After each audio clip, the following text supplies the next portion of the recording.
Welcome to a rainy Big Apple in New York City and Flushing, New York, as Fox Sports Ohio presents Cincinnati Reds baseball. It's game 2 of a 3-game set at Citi Field. The Cincinnati Reds against the New York Mets.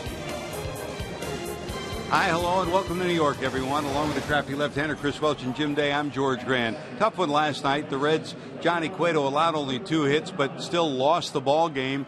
An outstanding pitching performance, both sides last night. And Chris, same thing on the bill of fare for today. Well, you're right, which means a hard-throwing right-handed Mets pitcher who is on the up-and-coming, and that today would be Matt Harvey. He's 26 years old now. Harvey missed the entire season last year due to recovering from Tommy John surgery that he had the previous October.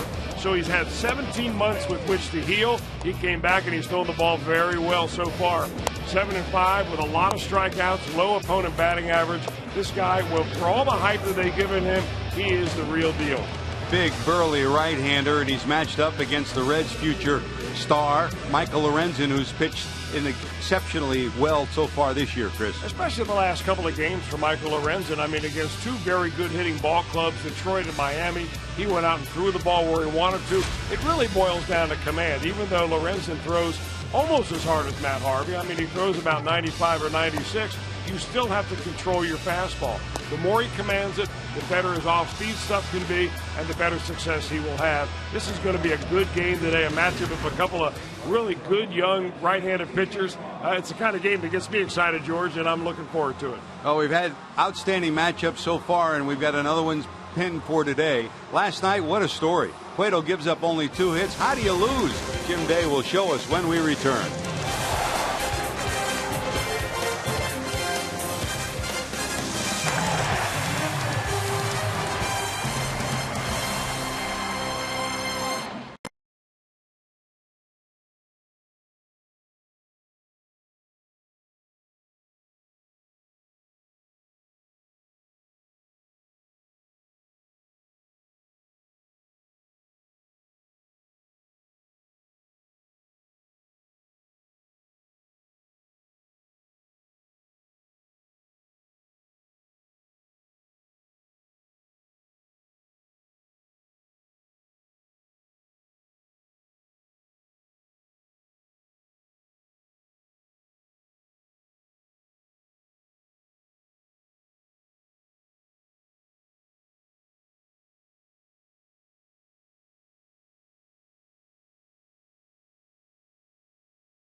Light rain continues to fall at Citi Field in New York, but we're getting ready for baseball. They're going to play through it. Reds and Mets, game 2 of a 3-game set.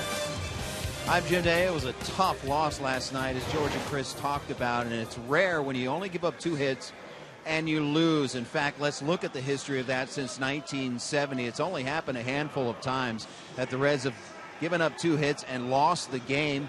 1971 against the Phillies, 83 at San Francisco, at San Diego in 2014, and then last night against the Mets. But when one of those hits is a home run, and then a 2-out triple and 3 straight walks by Cueto, that resulted in a loss because the Reds couldn't get offense going against Syndergaard.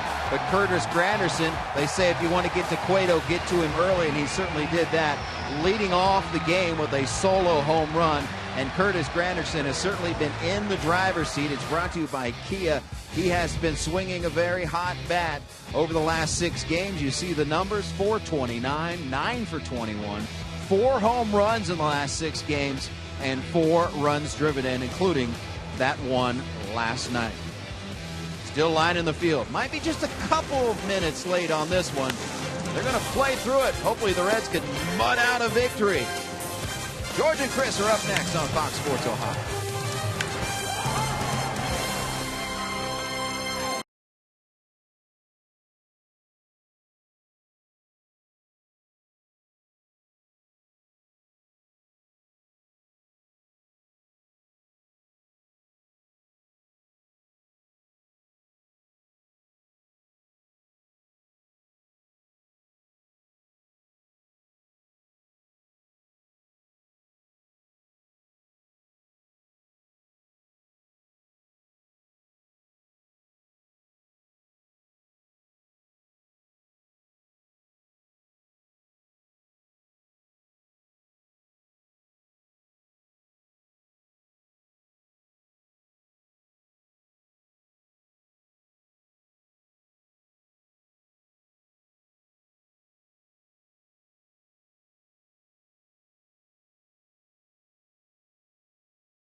On Fox Sports Ohio, being brought to you by Cincinnati USA Regional Tourism Network. Stay close to CincinnatiUSA.com. By Chevy, check out our award-winning lineup only at your Tri-State Chevy dealer. And by Skyline Chili. Hey, feeling good? It's Skyline time.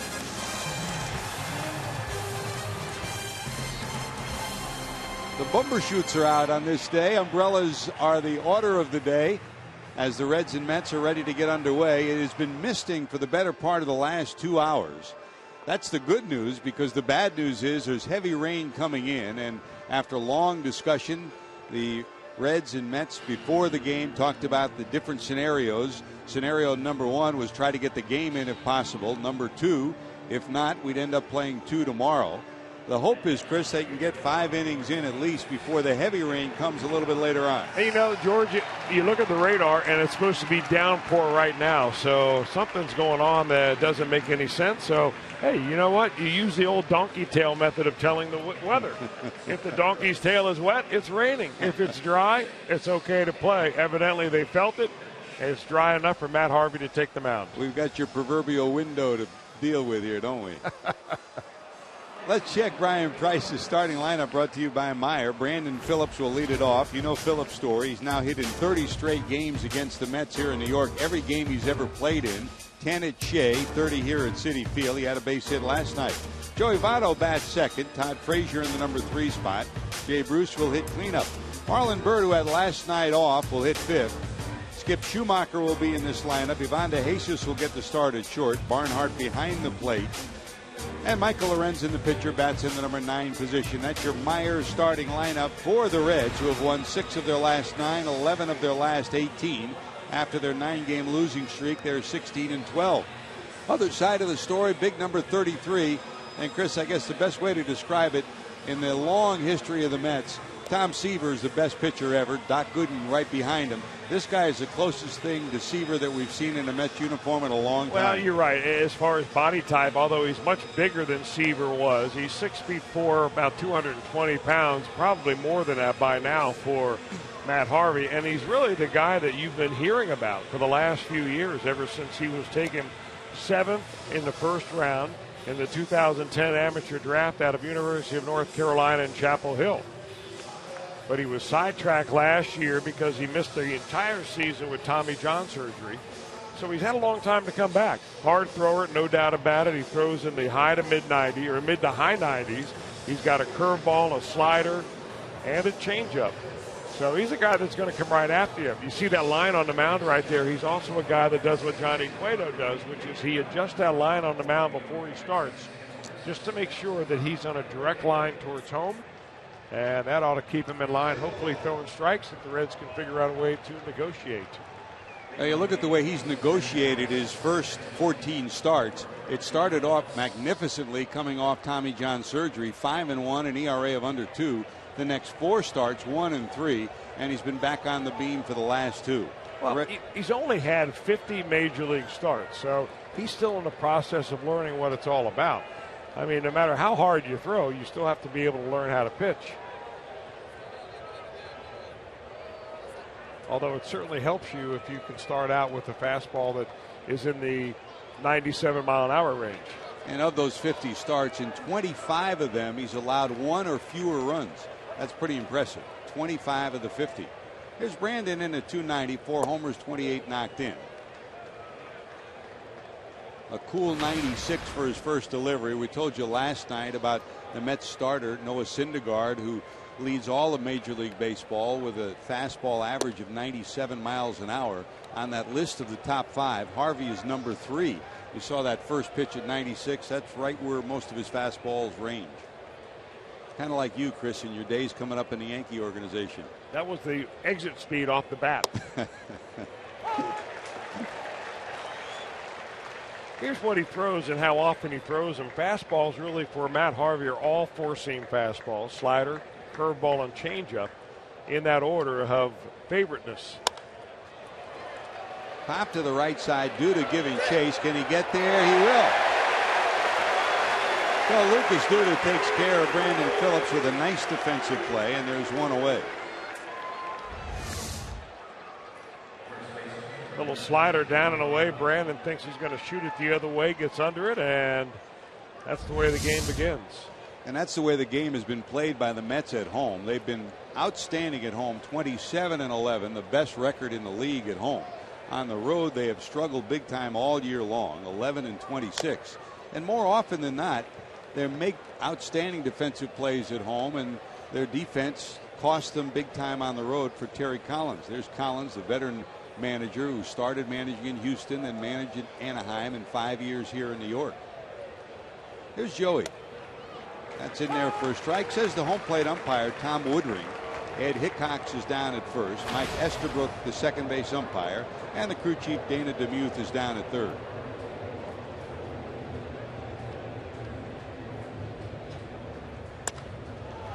Looped into right field, sinking. Here comes Granderson. He'll get there. Granderson was swung towards the line and moved about 2 or 3 steps towards the alley, and that gave him the chance to catch up with that. There's 2 away. Here's your defensive lineup for the Mets, sponsored by Ford. They're 13th in the league in defense. They've committed 47 errors on the season. That compares to 36 by the Reds. Kadire, Lagares, a Gold Glover in center. Granderson solid in right. Tejada's at third. Flores, Herrera, and Duda across the infield, and Plawecki's behind the plate. And here's the hometown guy out of New Jersey, Toms River, Todd Frazier, in at 293, 24 homers, and 52 knocked in. All right, George, so you got a Connecticut guy on the mound. Groton, Connecticut is where Matt Harvey is from. You got a New Jersey guy at the plate. Which of those cities is closer to where we are right now? Groton's a little closer than Toms River. Toms River down the southern part of the state. Here's a pop-up. Frazier's taken care of pretty easily. Frazier has a 1-2-3 end of the first inning as Harvey gets the first three he faces. Here comes Lorenzen when we return.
In the first, let's check the starting lineup for veteran manager Terry Collins of the New York Mets, who have won 2 in a row after losing 7 straight. Curtis Granderson got him off and running last night with a leadoff homer for Granderson. That was his 4th leadoff homer of the year, 32nd in his career. Tejada, after being hit on the elbow last night, is okay. He's back in the lineup at third. Duda, who had the bases loaded walk but forced in the go-ahead run, hits third. Kadire, Flores, Lagares, Plawecki, Harvey, and Herrera. And here's Curtis against the Reds' right-hander Michael Lorenzen. Now, 10th career start from Michael Lorenzen. He's even more of a greenhorn than is Matt Harvey. But he's younger also by about 3 years. 3-2 record is coming off 2 very good outings against the Marlins, before that against the Tigers. This one blooped in the left center. That'll drop for a hit. Big turn. He's going to try for 2. The throw will not be in time. It's a leadoff double for Granderson. Now, he's been the Mets' heaviest hitter and best hitter in the last month. He's gotten his average up over 250 with this swing. Well, he led the bottom of the game off last night with a home run off of Johnny Cueto. Here he slices the gap in left center field. And remember, you've got an infielder really playing outfield right there. Granderson knows that. And he's going to take advantage of that and get into second base on a ball that falls in between those 2 outfielders.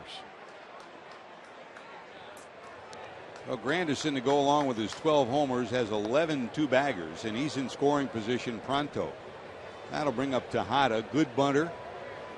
Good handler of the bat. Elbow a little sore today, and he's wrapped it with a big protector after being hit in the elbow by Cueto last night. And from a Mets standpoint, those of you that weren't with us last night or haven't followed the Mets, they've been hit by the injury bug just like the Reds. David Wright is on the disabled list. They don't know when he'll be back. Murphy's on the disabled list, and their starting catcher d'Arnaud is on the disabled list.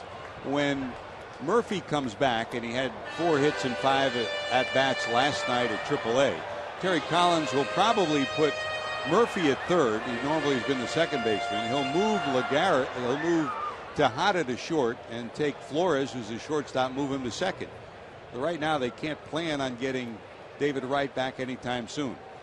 1 ball, 1 strike.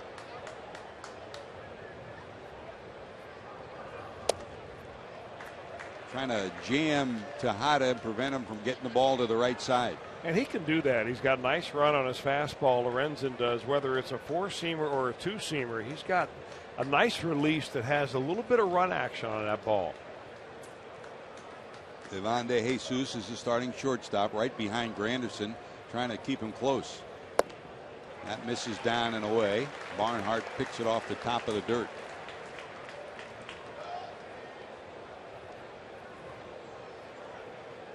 Outstanding defender is Ruben Tejada. His natural position is as a shortstop.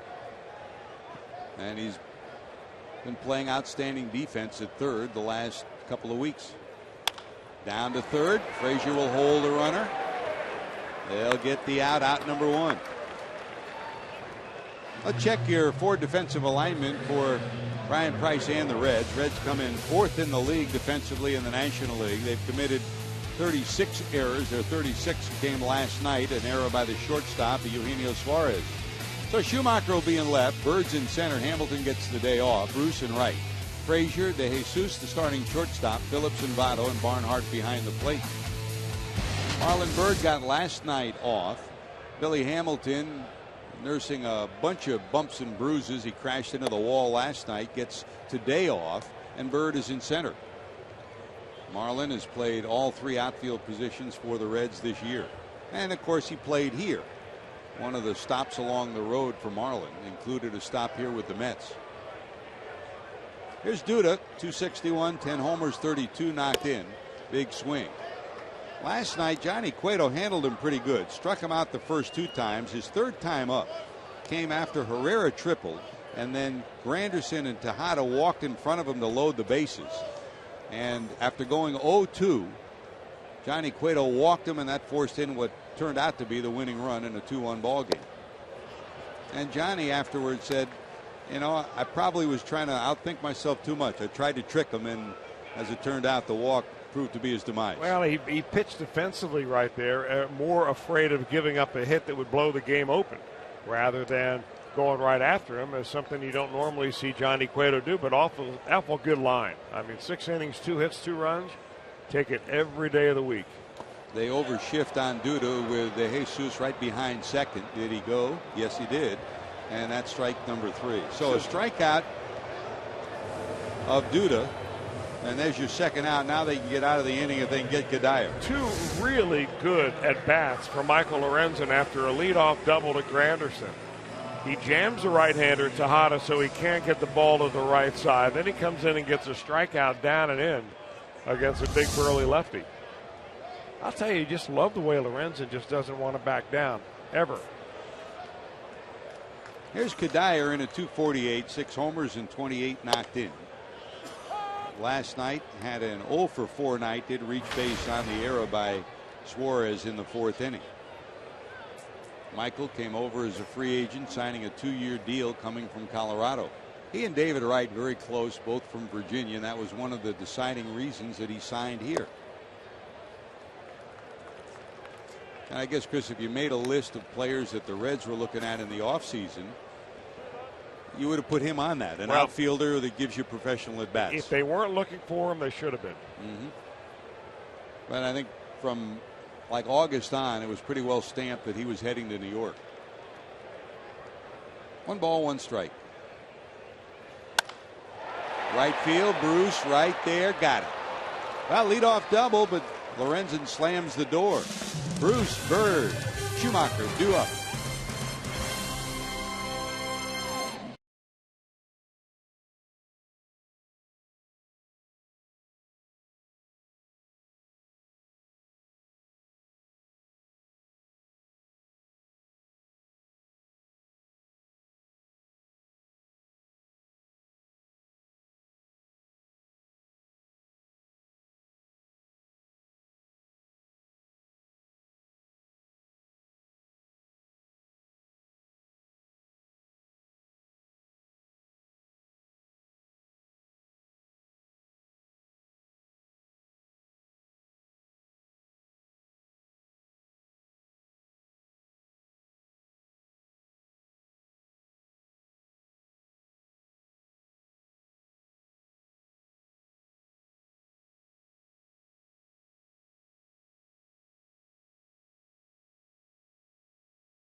MLB.TV Premium for live or on demand on over 400 devices. Real-time highlights, live look-ins, pitch tracking, and more. Blackout and other restrictions apply. Visit MLB.TV for details. Harvey ready to go to work in the second. He had a quick 1-2-3 in the first. Bruce, Bird, and Schumacher due up for the Reds. Here's Jay, who's hit in 8 of his last 9. Had his 7-game hit streak snapped with a pinch hitting appearance, the final game in Pittsburgh.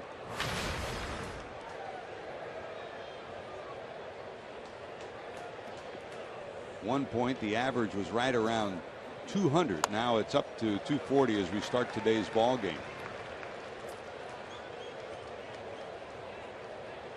1 ball, 1 strike with Bird on deck. Continues to mist here at Citi Field, but weather that's available to play in at this stage at least. Got to come prepared, whether it's umbrellas or rain slickers. Fly ball left. Kadire over at the warning track. He's got it. 1 away. While Lorenzen will coax some ground balls with his two-seamer, Matt Harvey in this park, Chris, is a fly ball pitcher. Why wouldn't you be in this ballpark? Yep. It plays as a big park. You need a good athletic and very speedy center fielder. And the Mets have one in Lagares. But he's a guy that is below 50% ground ball, so it really pegs him as a fly ball pitcher, about 44% grounders. There's Marlin, his former teammate. Bird, of course, played here in New York. And so it's the Dark Knight against the Birdman.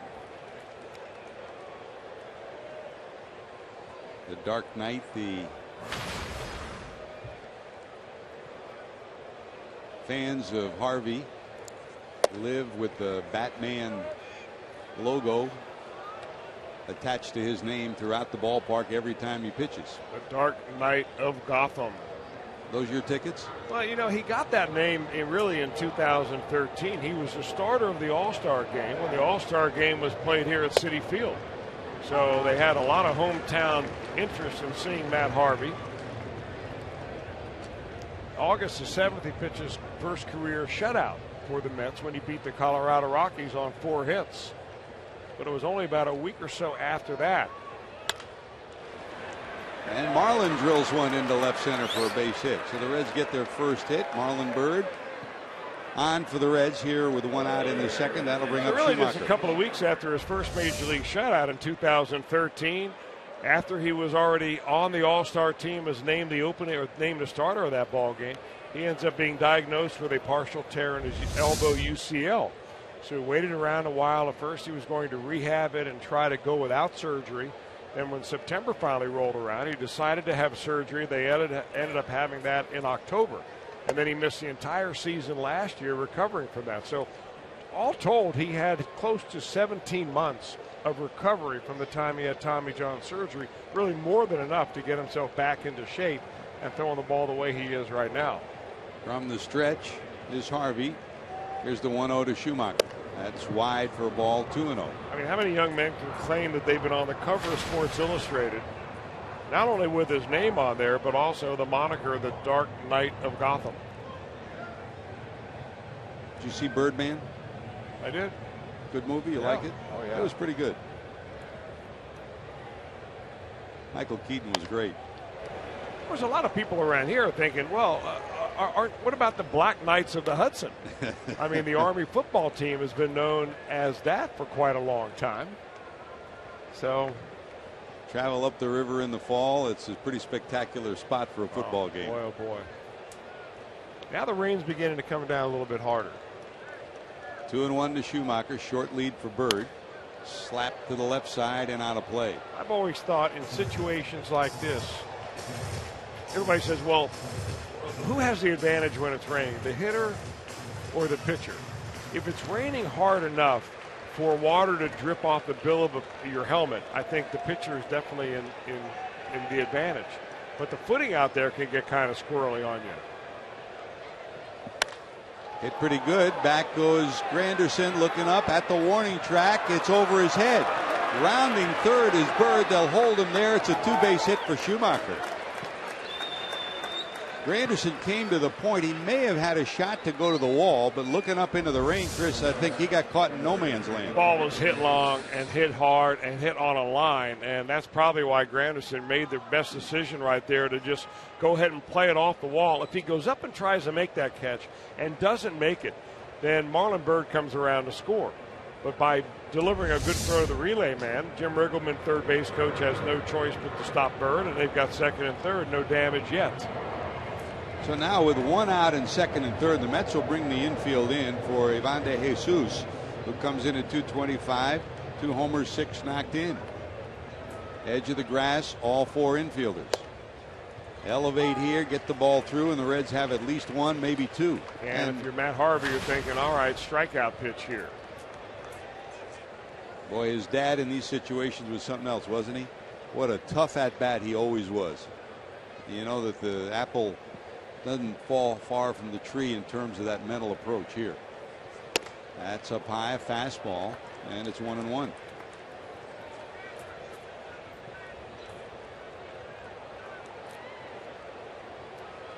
Vine came up the start of this month, the first week of June, from Louisville when Marlin went on the disabled list.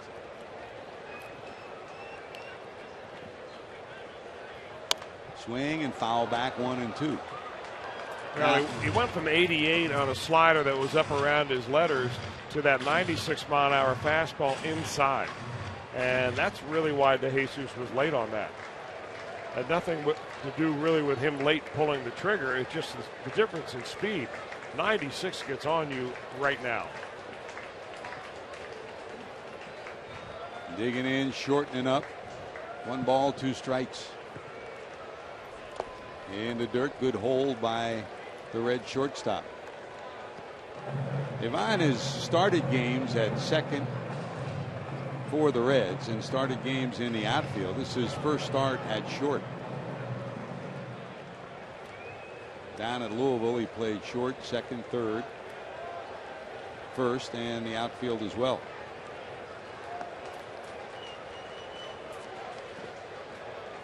Two.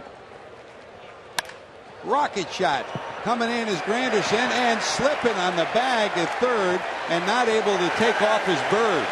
Marlin was tagging. He went to get pressure on the bag, and his foot just slipped on the top of the wet bag, so he never had a chance to take off. Good at bat by Ivan de Jesus, but it goes for naught. I think it's a case where he just hit the ball too hard. There's Marlon Byrd doing the right thing going back, but you see the slip right there. He meant to plant his foot right in the crease between dirt and edge of the bag. And even then, I'm not so sure he's going to score, because that ball was hit hard but shallow, and Granderson was charging hard on it. And now with Lorenzen hitting ninth and Barnhart at the plate, they will walk Barnhart intentionally, load the bases, and face the pitcher. And you know, as a Reds fan, that Lorenzen is no slouch at the plate. So they'll hope that he can help himself with the bases loaded and 2 outs. You know, the other part of this equation right now, Chris, is the rain comes down harder. Any ball hit to the outfield, either on the grass or in the air, and a throw to the plate or to any base will be problematical, because it'll be tough to get a good grip on the ball. Right. Ball's going to skip off the grass. You're not really sure as the receiver, whether it's a catcher or somebody at a base, how that ball's going to come in. A lot of different things happens when the field is wet. You would expect each third base coach to gamble a little bit in these situations for 2 reasons. First, because of the conditions, and secondly, because there's a good probability that if the Reds get, or the Mets get, a run early, that we may only have 5 innings of baseball here today. It's coming down pretty hard right now. Here's Michael. Lorenzen in at 263, no homers, 3 knocked in. Harvey will work from the stretch with the bases loaded. Missing wide. And you know the other side of it, Chris, as a pitcher, especially a big power pitcher, the mound gets a little tricky with that extension. Well, it's your landing area. I mean, if you move when you land, you're going to be off with your pitches.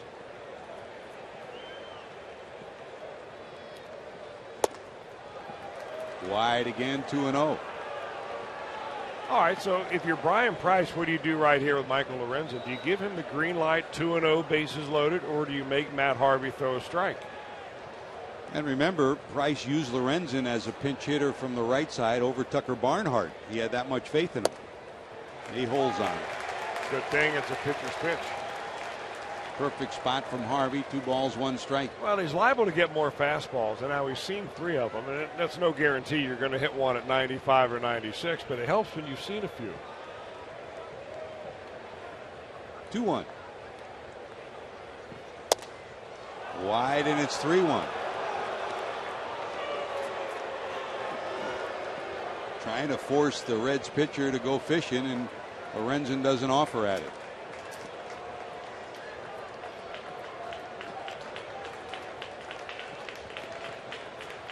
(3-1) to Michael Lorenzen.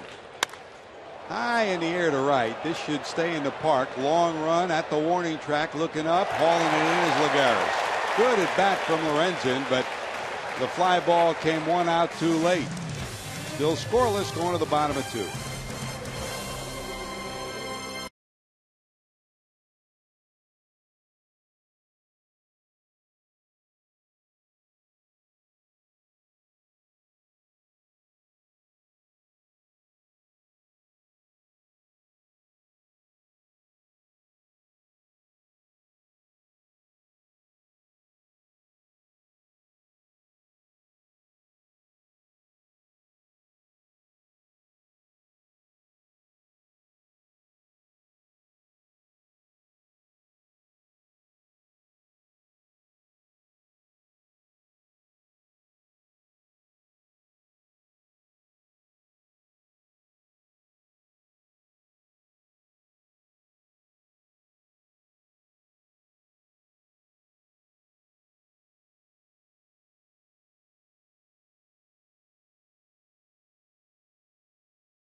Ohio. I'm Jim Day. Louisville, of course, one of the hearts of Reds country. We would like to send out a congratulations and salute Danny Luckett, who works for the Louisville Bat and Museum. For 46 years, he's been making bats for Major League Baseball players. He's made more than 2.5 million bats over his career for greats like Ted Williams, Hank Aaron, and Johnny Bench. Back in 1972, the Reds had asked, did you see a picture of Johnny Bench and Danny Luckett? The Reds had asked him to make 6 bats for the playoffs. And, of course, one of those bats he used, that dramatic home run in the 1972 playoffs against the Pirates. The Reds went on to play in the World Series. Hank Aaron said, I hit 755 home runs with a Louisville Slugger bat, and I should take Danny to the Hall of Fame with him. And he's a Reds fan. His current favorite player is Jay Bruce. And Jay Bruce has the honor of having Danny Luckett, after all those millions of bats that he made, the final bat that he made was one of Jay Bruce. And I talked to Jay before the game about it. He said he met Danny when he took a tour of the museum. And not only does he think it's very cool, but very, very honored that the last bat that he made was his model. Thanks, JD. Great job. And Chris, you and I have been down to the museum, been down for so many years down there. What a great legacy that Danny leaves, but what a great legacy for all those workers over the years have left with us. You know, you could tell they cared about what they did and they loved what they did. And that's a great story, really great story. I don't know where Jim Day comes up with some of these, but it's very impressive. Hard working every day, Jim Day. Every day Eddie Guardado, every day Jim Day. Good job, JD. I know that you were probably lobbying to get the last batch yourself. You know, actually, Louisville Slugger sent me a bat with the Reds logo and my name on it. And it's in my office at home. It's one of the things I cherish, so I thank them for that. By the way, I can't take the credit for this. Brian Giesenslaw did a terrific story on Danny that actually re-aired today on Reds Live. So I was kind of playing off of that. Hey, it's a team effort, man. Yes, sir.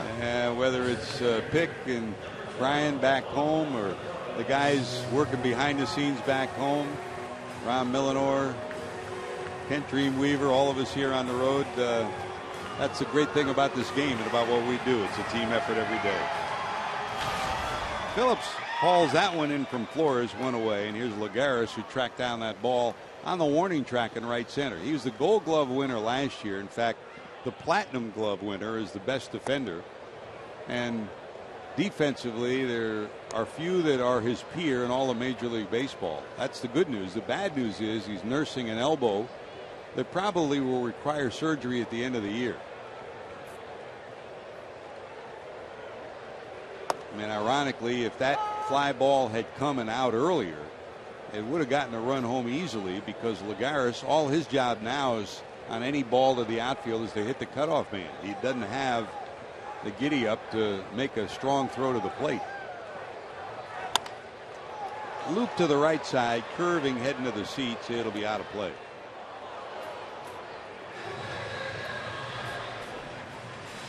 Lagares in at 261, 3 homers, 20 knocked in, and Plawecki in the on-deck circle.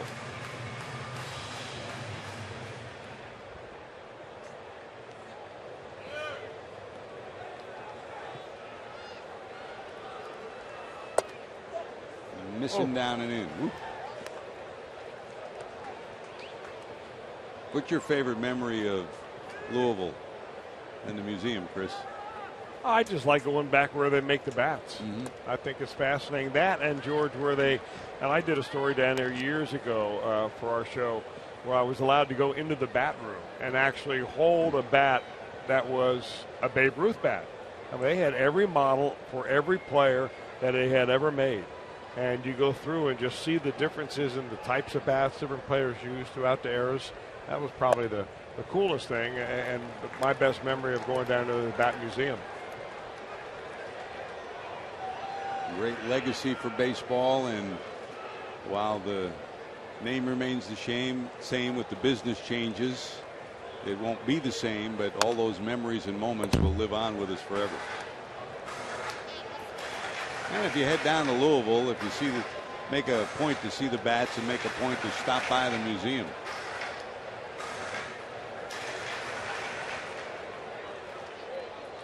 Three balls, 2 strikes.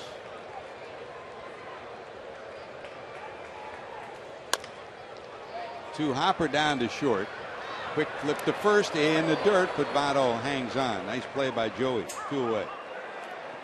Now, you mentioned, George, that the ball would be wet if it's hit to any outfielder. I think it's rained enough here now that anything is hit on the ground in the infield is going to be wet too. So memo to first baseman, be expecting bad throws rather than expecting good throws. And don't you know, Ivan goes through that checklist. I mean, his dad, Chris, right now, I don't believe he's with a team, but he's been an outstanding infield instructor wherever he's been. And he'd be a good addition to any organization. But here's a fly ball to center. Here comes Bird coming in, long run. Will he get there? He will. 1, 2, 3. Reds go back to work, top of the order. Brandon will lead it off.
Cincinnati Reds. It may not be reproduced or retransmitted in any form, and the accounts and descriptions of this game may not be disseminated without the express written consent of the Cincinnati Reds.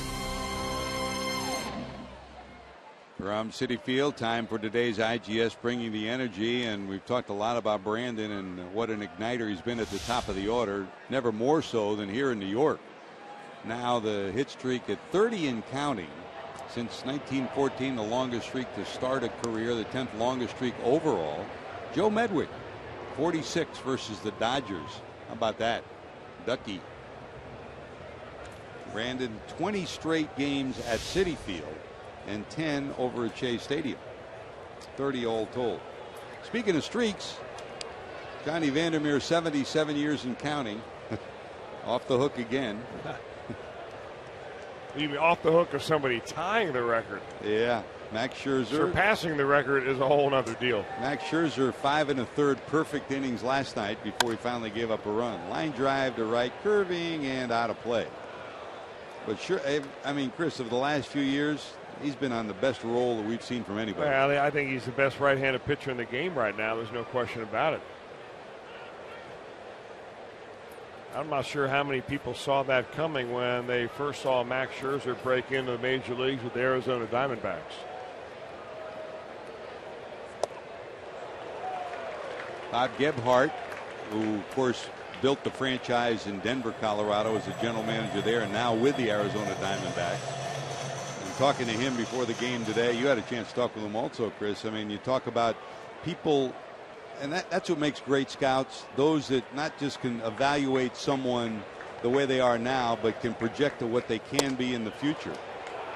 And he and a handful of people believed very much that he was going to be something very special, and boy, did he certainly become something very special. Well, Max Scherzer gave up 2 runs finally last night, but after his near perfect game and no hitter, went 5 1/3 before he gave up his first run. 2 balls, 2 strikes to Brandon with Joey on deck. Hey, remember when Joey Votto was coming up in the organization and people wondered, would he be a catcher? Would he be an outfielder? Might he be a first baseman? What would his future be? I remember once he called Grant Greiser, who was helping to run the minor league operation at that time, saying he wanted some balls from the Reds to work in the offseason up in Toronto. That's a dribbler toward short, charging Flores in the dirt, but picked by Duda.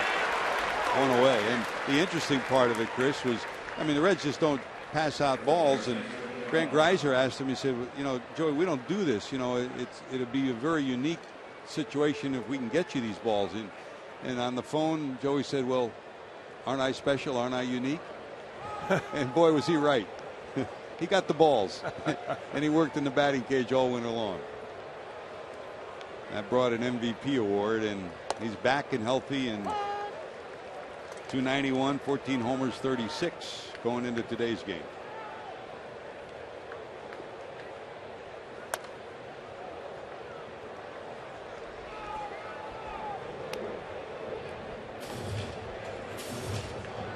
You can add up, we just went through the player draft for Major League Baseball, and you can add up all the abilities that players bring to the field. But probably more importantly is, what's their work constitution going to be? What's inside of them? Are they going to be able to fight through the difficult times, the failures, and come back and still maximize their potential? Those are the ones that are stickers for a long time.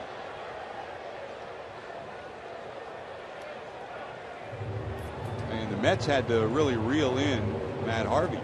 Now, Harvey was ready to come back 12 months after surgery. He wanted to come back at the end of last year. I mean, it was like a daily battle with the front office to get him to turn around and wait for this year. Well, it would have been actually 11 months or even a little bit earlier than that. And there's really, what's the reason why?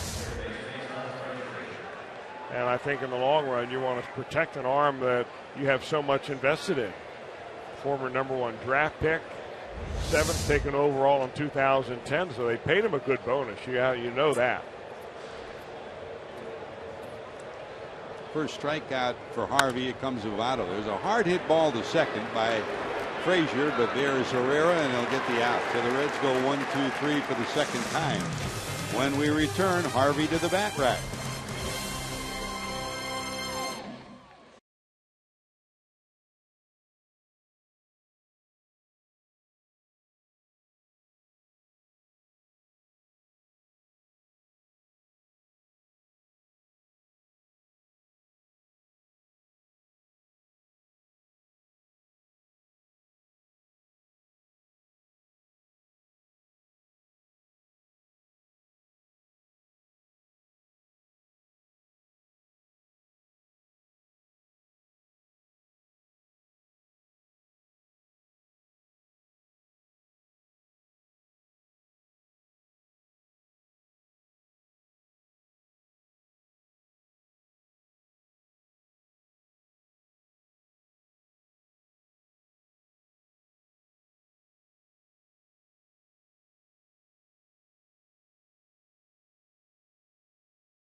Out serious lawyers for serious injuries. Serious news last night. Giancarlo Stanton out 4 to 6 weeks with a broken bone in his left hand. He leads Major League Baseball with 27 home runs, so he'll be out for a prolonged period. Prince Fielder hit home run number 300 yesterday.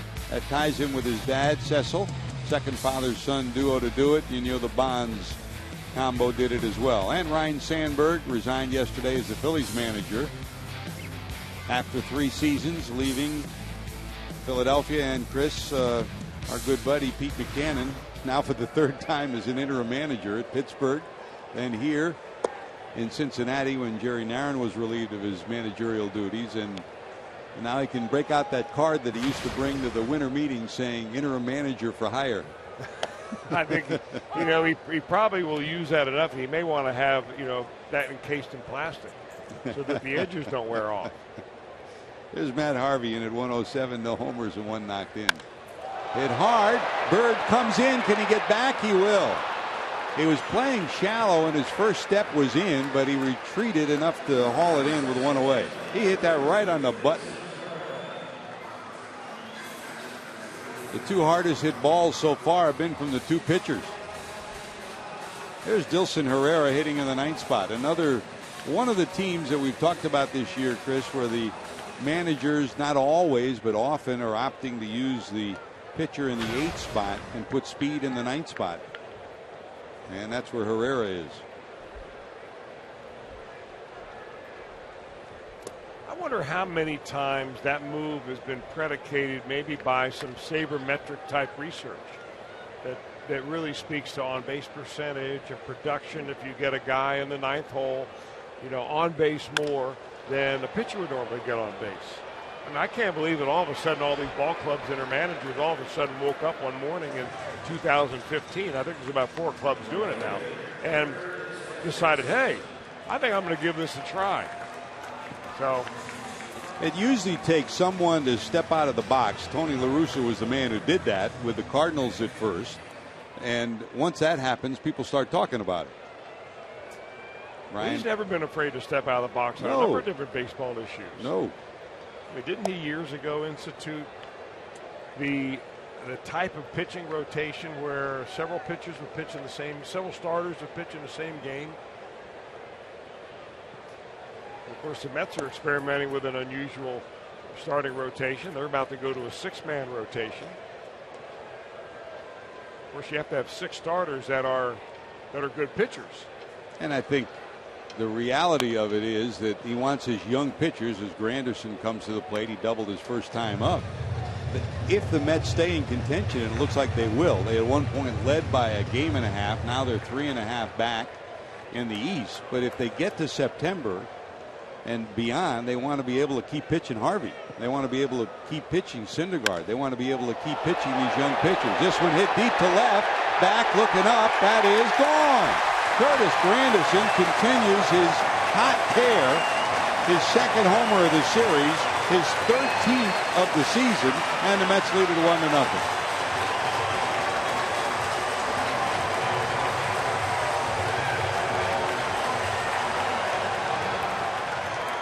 I can't believe how far that ball carried. I mean, he hit a bomb last night, but that was to right field when he got to the second deck. This was a pitch on the outer part of the plate. Looked like a changeup or some type of an off-speed pitch from Lorenzen. And, I mean, Granderson walloped it. This one hit the center pretty good. Back is Bird, turning, looking up. It is one hop off the wall.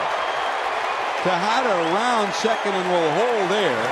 On 2 pitches, a long home run and a double. Go with 2 outs, a run is in and a runner in scoring position. Tejada said, I can't hit that any farther than that. I once heard a theory that the ball carries better when there's a light rain because there's more hydrogen in the air than oxygen. And of course, hydrogen is lighter than our atmosphere. I don't know whether I believe it, but based on what I'm seeing this inning, there might be some truth to it. That's a first.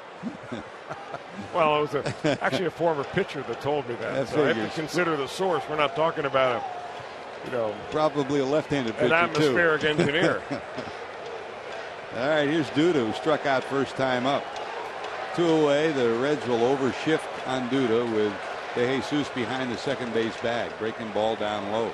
George, getting back to that talk about the pitcher hitting in the 8th spot, I think that would be a perfect little vignette for Jim Day to look into that, figure out what's going on, and maybe come back with a report, because if anybody can dig up the real story, it would be Jim Day. You ask and you shall receive. 1 ball, 1 strike to Duda. You don't have to pay him extra, do you? Every day, Jim Day? No.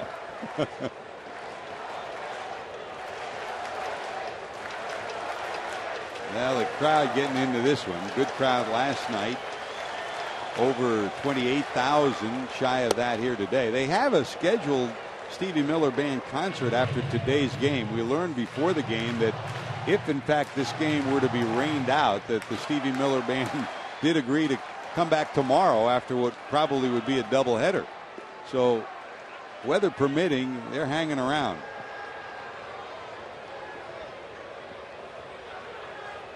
Two one. Skied into right center field. Wind taking this one. It's drifting back into center, and Bird will haul it in. So all 3 outs taken care of by Bird. Every ball tagged pretty well. Granderson makes it 1-0 Mets.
It's the 2015 FIFA Women's World Cup semis.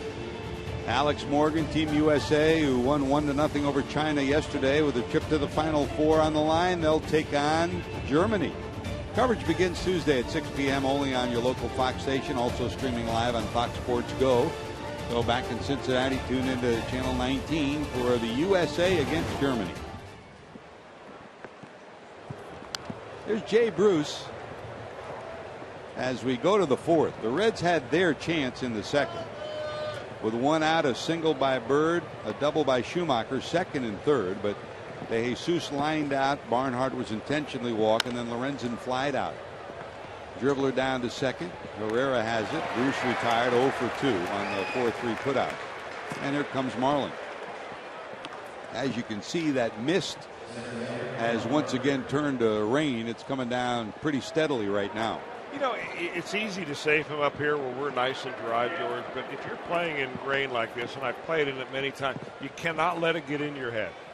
You got to tell yourself, you're playing a big league baseball game. Every pitch you throw is important. Every pitch you receive as a hitter is important too. These all count. So you can complain inside your head maybe about the rain and why you're taking an 0 for 4 or something like that, but bottom line is that it's important. And the true pros aren't going to let it bother them. One strike to Marlin, who singled to left first time up. Probably the greatest example of that was Candlestick Park in San Francisco, and when Al Rosen and Roger Craig took over, they had a spring training meeting and said, look guys, here's the deal. No longer will anybody ever complain about Candlestick. It's our home, and for us, always make it a positive. And from then on, every time you talk to a Giant, every time they said anything publicly, it was, we love it here. And you know they hated some of those nights at Candlestick. And they won. They had a good team, too. Well, they also knew that the visiting team came in, were shocked by how cold it was, and they were the ones that were really hating it, even though they were only going to be there for 3 days. Hard hit to center field, but right at Lagares. Hit right on the button by Bird. Don't forget, a little bit later on, we'll have our Miller Time moment brought to you by Miller Lite. Chris's favorite moment of any ball game. This Skip Schumacher double to right first time up, banged it one hop off the wall. Still looking for his first homer of the year. He's been the Reds' most effective and best pinch hitter, and one of the best pinch hitters in the league.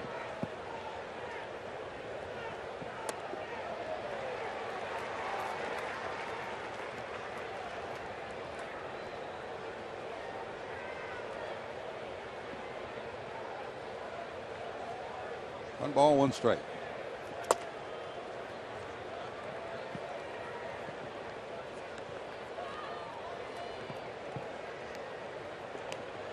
.98-mile-an-hour fastball and a 90-mile-an-hour changeup. Yeah, Skip really hasn't had very much in the way of regular at-bats. And if you're a part-time player, the one thing that you can work on to excel on is to be able to hit a fastball. He's not had a hit since the Reds played against the Marlins and lost 5-0 in that ball game on June the 16th. And what he's seen really is when pitchers have been able to get ahead of him is a steady diet of breaking balls down and in. It happened the other night when the Reds were in Pittsburgh and he faced A.J. Burnett. Burnett got him 3 times on that little curveball down and in. This guy wants to hit a fastball. Whitey Herzog always said, it's my job as a National League manager to get my bench players, whether it was Kenny Obergefell or some of his outstanding bench players back then, Jose Aquindo, at least 10 or 12 at-bats a week, meaning you got to start them once, maybe double switch them into a game and pinch hit them, so that when the year is over, they've got 200, 250 at-bats. Now, when you get to the All-Star break and you only have 50, 60 at-bats, that means you're only going to have 100 or so at-bats. You can't get in any rhythm at all. So it's a difficult job to start with, but it becomes more difficult if a manager can't get you those 10 or 12 at-bats a week somehow.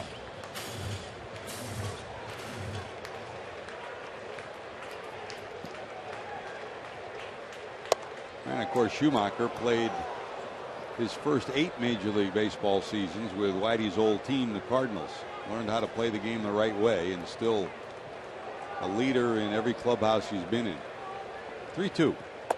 Ball 4. Reds get a 2-out base runner, and that'll bring up Ivan De Jesus. Pretty good bat right there when you eventually work the pitcher to the point where he's got a fastball that is up in the 97, 98 range, and he throws you a changeup because he doesn't want you to hit it. That's a little tip of the hat of respect from Matt Harvey to Skip Schumacher. Ivan hit a ball right on the button to right with a runner on third, but Granderson came in, made the catch. And Marlon Byrd, who had gone back to third to tag, tried to put his plant foot on the bag and slipped. So he never really had the chance to get a break from third.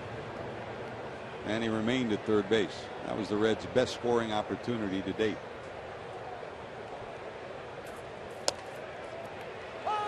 Ball and a strike. Now, Matt Harvey has some Cincinnati connections. He was raised in Connecticut. He was drafted by the Angels out of high school, and he was all set to sign a contract, a third-round pick. They didn't offer him enough, and Scott Boras was his advisor at the time, and he said, "No, don't sign. We'll have you play the summer out and then attend University of North Carolina at the end of the year, and then a few years from now you'll be eligible for the draft and probably even go higher." So what did he do? He ended up hooking on with the Midland Redskins, played for Brian Hyler with the Redskins. So he spent his summer playing for that Cincinnati-based team. In fact, he stayed at Brian Hyler's house, along with a couple of other major leaguers. Eric Hosmer also housed up with Brian Hyler that year, as did Devin Marrero, a young minor leaguer, I think you just recalled recently, with the Boston Red Sox. So those three guys, as amateurs, between their high school year and their first year in college, ended up hanging out in Cincinnati. It's pretty good to right, but it's going to stay in the park. Granderson back, loves it. So Ivan hit the ball hard twice, nothing to show for it. Reds still trail 1-0. The rain keeps coming down in New York City.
The All-Star game in 2013 right here at Citi Field, and the two have played many games along the right side of that infield, and Brandon has been known to mock a teammate a time or two.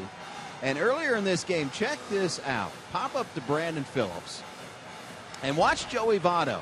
Brandon Phillips has a very distinct way of catching the ball. Watch Votto mocking Phillips, and of course Phillips like this. Many times this year, when Votto has a ball hard hit to him and he has time to look down at Brandon, he'll pick that ball at first base and look at Brandon and say, "Yeah, I can do that too." So the two riddle each other back and forth, and they are longtime teammates and good friends also. Turnabout is fair play, huh? No question. 986 games the two of them have been side by side. That's the most ever on the right side of the infield for the Reds.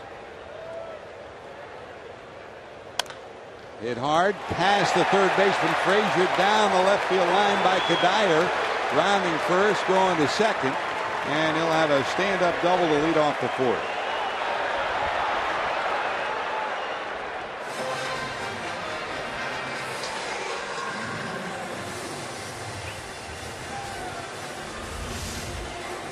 Kadire hit the ball hard his last time up, right into the glove of Jay Bruce in right field. That time he goes the other way in the field and right inside the third base bag. He's a good hitter, just a good, solid approach.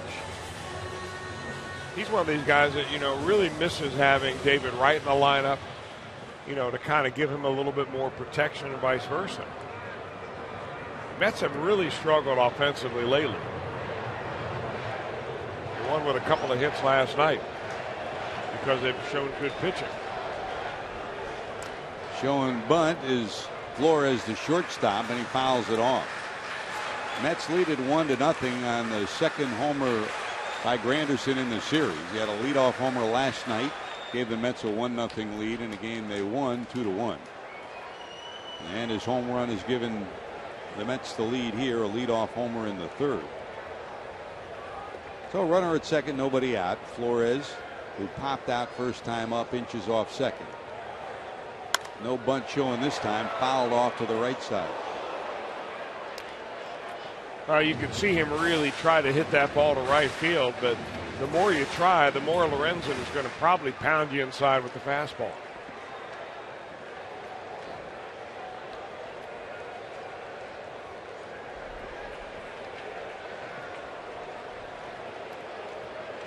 Tim Tuffle, the third base coach, checking the defender behind Kadire at second. That's a call, strike three. Him up. What a pitch. Great pitch. Flores doesn't like it.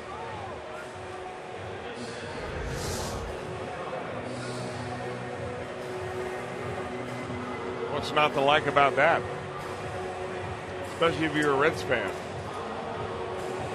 If you're a pitcher, right? Like you said, a pitcher's pitch. I mean, you can't lay it out there any better than that. Well, we've seen some really good pitching, young pitching in this series. It's only been a couple of games. Other than Johnny Cueto, I'm talking about Noah Syndergaard last night, Matt Harvey today, shutting out the Reds on 2 hits. Lorenzen has only made, I can't even call the pitch that he gave to Granderson for an opposite field home run a mistake pitch. I mean, when a guy takes you deep like that, opposite field, not a whole lot you can do, except hope your team scores some runs.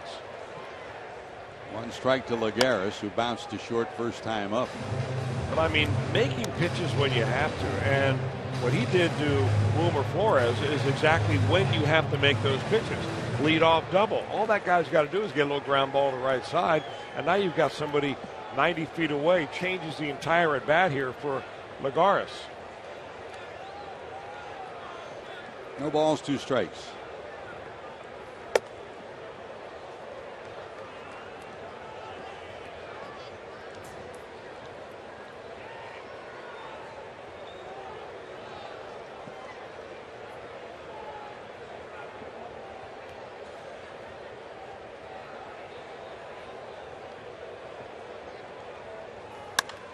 Hit hard, but Phillips will smother it. That'll get the runner to third, but they'll get an out.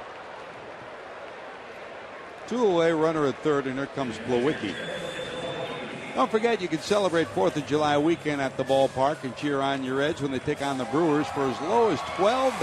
Plus, stick around after the game for a special 4th of July fireworks show. Brought to you by the Missouri Division of Tourism. Call 513-381-REDS. Visit select Kroger locations or reds.com/tickets. They'll walk Plawecki with Harvey hitting in the 8th spot. Harvey will come to the plate with runners at first and third. Harvey last time up hit a blistering line drive to the center fielder Bird. Hey Chris, we talk about Citi Field when we came here the first time, and since we came here they've moved the fences in twice in 2 different locations. Where that home run was hit by Granderson, that's the new fence in front of the old fence. See where the numbers are on the back line? That was the original outfield fence. And you go all the way around the right. They did the same thing in right center field. This was, talk about cavernous back in those days. It's been a more equitable stadium to hit home runs for the home team. 370 compared to almost 400. Here's Harvey lined out first time up on the corner for a strike. Yeah, they built this stadium thinking the steroid era was going to last forever.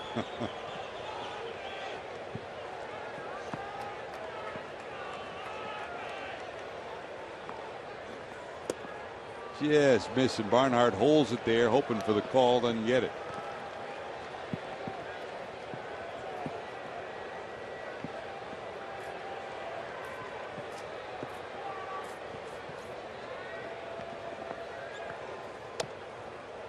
In there for a strike. Looked like that one backed up on him a little bit, but off balance was Harvey. It drops in for a strike, 1-2.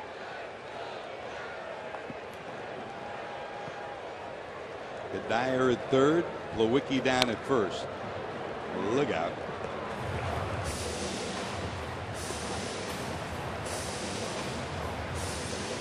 Michael's 12th double of the year got him on. He went to third on the ground out, and Lewicki to first on the intentional walk.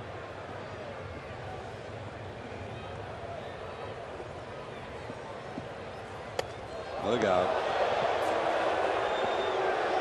This is the first time Plawicki's been down at first, and I'm not sure. I don't know. We talked to Votto after the game. It almost looked like Votto was saying changeup from that changeup that he swung at last night against Syndergaard.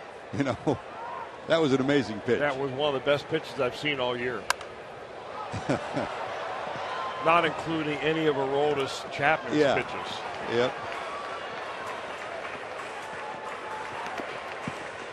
Now the rain coming down even harder. 2 balls, 2 strikes.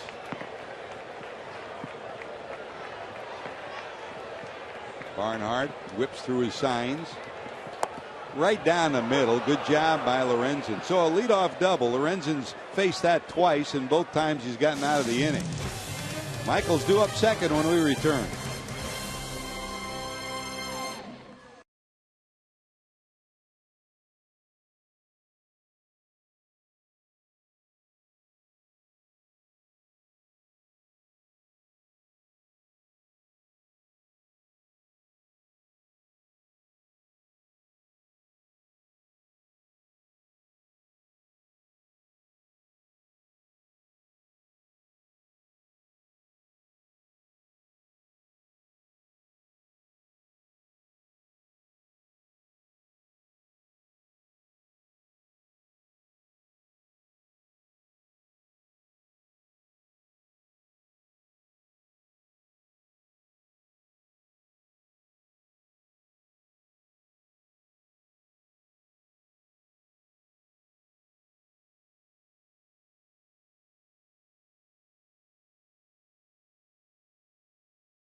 Your local Ford dealer. Ford, go further.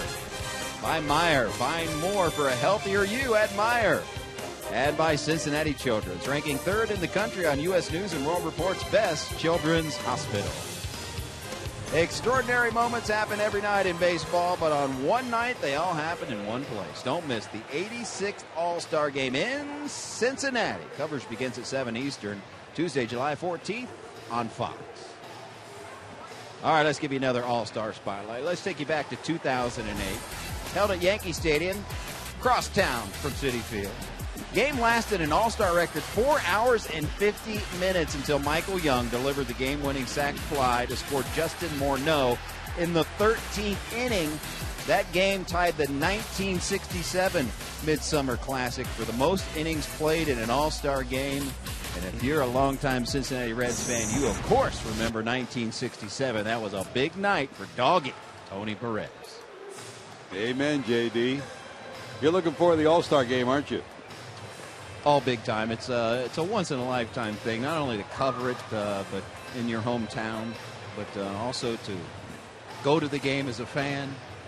We'll have all kinds of extra All-Star programming throughout that weekend and days leading up to it, so very much looking forward to it. Jim, do you have a favorite All-Star in the other league that you're particularly looking forward to watching play?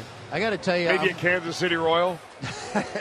I won't give you a Kansas City Royal, although I was very, very impressed when we went there. I mean, that is a great hitting club right there, and they can certainly pitch out of the bullpen as well. But I got to tell you, as a baseball junkie, when I go home and watch some baseball, those West Coast games, I love watching Mike Trout play. And I am certainly, there's many millions like me, but I really enjoy the way he plays the game. You going to my niece's concert? Going to whose? My niece's concert. Certainly. Ariana Grande? I wasn't prior to this moment, but I am now. Well, you're a big Ariana Grande fan, aren't you? I didn't know where you were going there. Okay, yeah. Well, you would expect to get backstage passes now that you know G Squared is her uncle. Wow. You know what? This is the upset of the century. that Ariana Grande just came out of George Grande's mouth. That'll be a great week. What a special week. Yeah, remember that 67 game, too. Tom Seaver tells a great story. Seaver made the All-Star team, and he shows up in Anaheim to get into the ballpark, and they wouldn't let him in. He didn't have his credential with him, and they thought he was some kid trying to sneak in. Don Drysdale had to vouch for him and say, no, this guy's on the All-Star team. Amazing. Number 41, talking about the greatest Mets pitcher of all time. And a great Reds pitcher as well.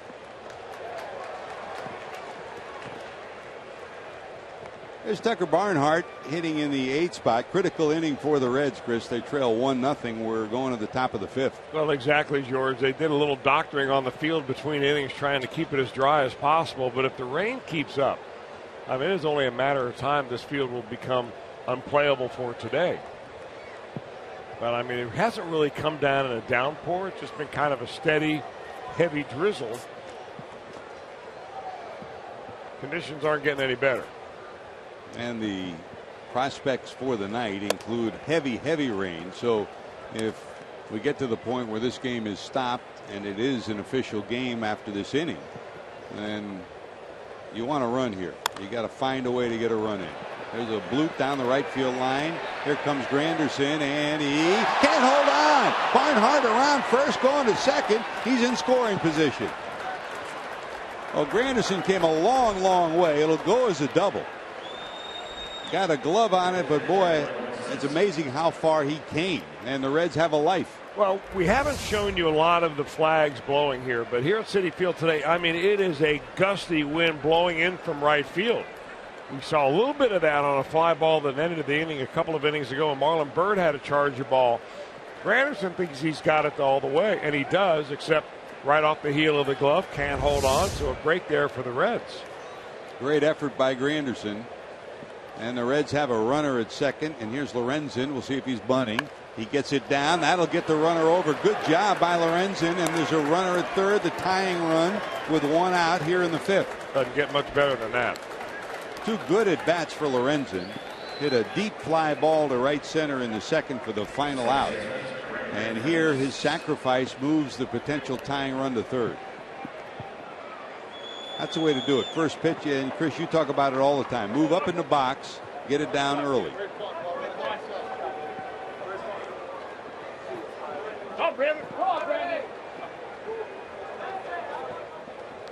So here's Brandon trying to stretch his hitting streak of 30 straight games against the Mets here in New York.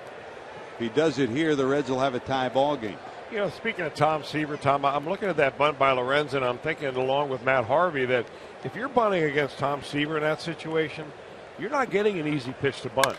Yes, line drive left center. That's going to roll all the way to the wall. A run scores, the game's tied, and Phillips is on at second. And Brandon has 31 straight games with a hit against the Mets.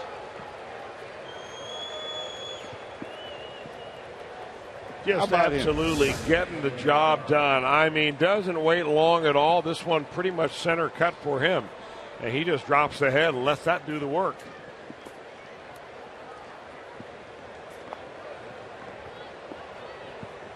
Good job by Barnhart, good job by Lorenzen, and great job by Phillips. Now, after his 7th double of the season, still with only 1 out, the Reds try to take the lead with Votto at the plate. First pitch swing and fouled off. Now, I remember often when I did games with Tom Seaver, I'd say, what would you do in a situation like that? And he said, I give you the first pitch. I give you a fastball down the middle to bunt. And if you don't do it on the first pitch, I'm trying to strike you out. Yeah, I would think that on a normal bunt situation. But when you were looking at the situation of this ball game, rain coming down, top of the 5th inning, lead-off double, you're not getting a first pitch, easy pitch to bunt off a receiver there.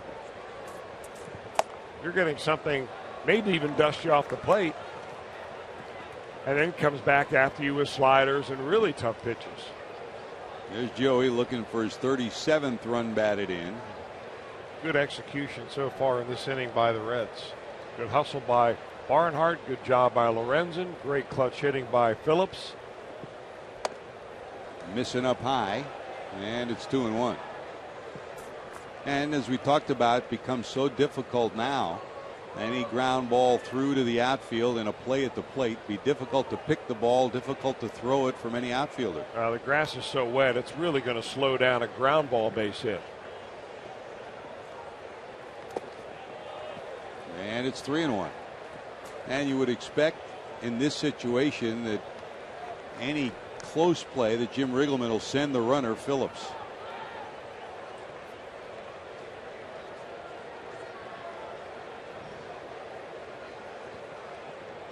Flores trying to keep Phillips as close as he can right behind him, behind the second base bag. At the top of the strike zone for a strike, 3-2.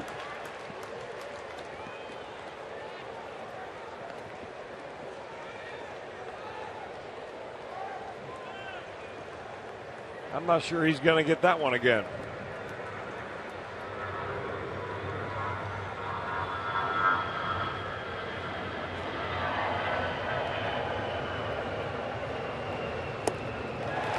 Bottom dropped out of that.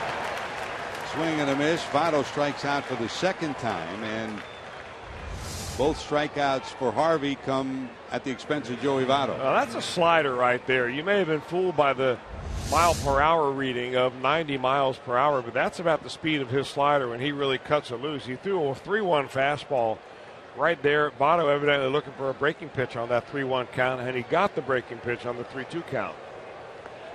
So Frazier's going to have to try to keep the line moving. Frazier fly to left, rounded to second, 0 for 2.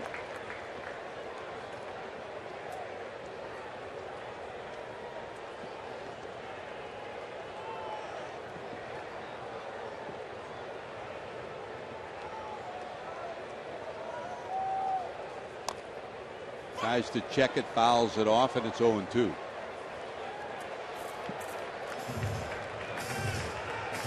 Now with a right-hander up. Herrera trying to keep Phillips close to the bag at second.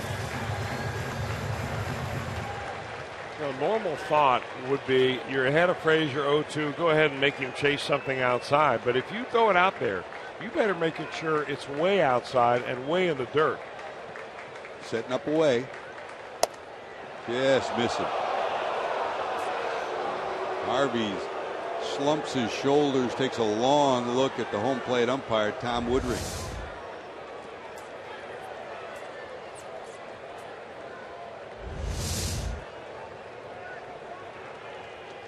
One and two to the Reds' third baseman.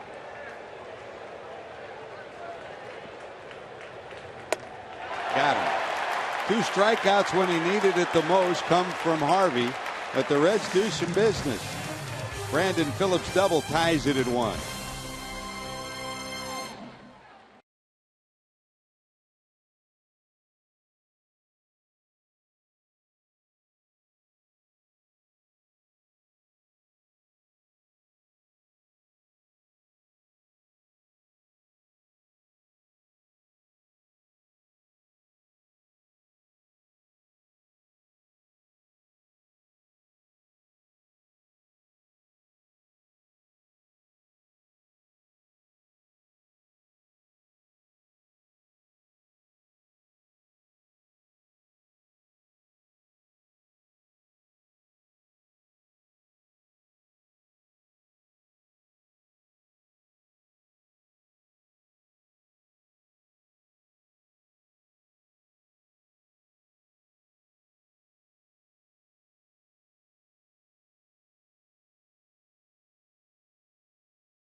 Every day with Reds Live pregame presented by Ray St. Clair Roofing.